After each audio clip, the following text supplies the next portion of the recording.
এই যে বাঁধাকপি দিয়ে আমাদের রান্না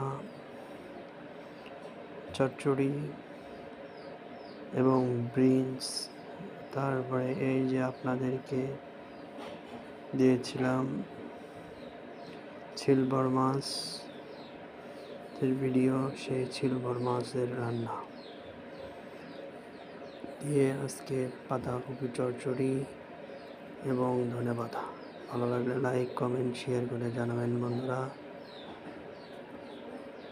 আর সাবস্ক্রাইব করবেন। অল দ্য বেস্ট, দেখতে থাকুন।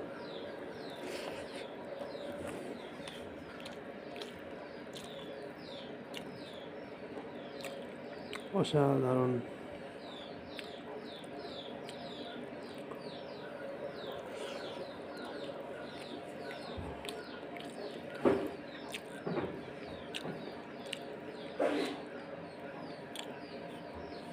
খুব সুন্দর।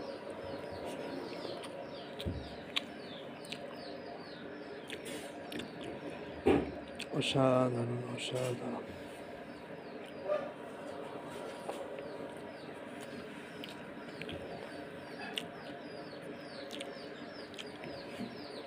খালি পরপর ভিডিও দেখতে থাকুন।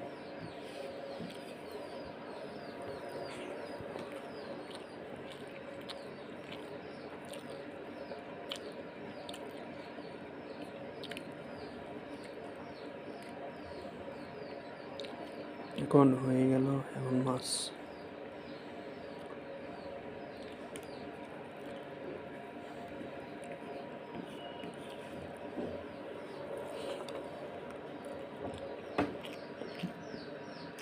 ভালো থাকুন। All the best. Next video নিয়ে এসছি। টাটা।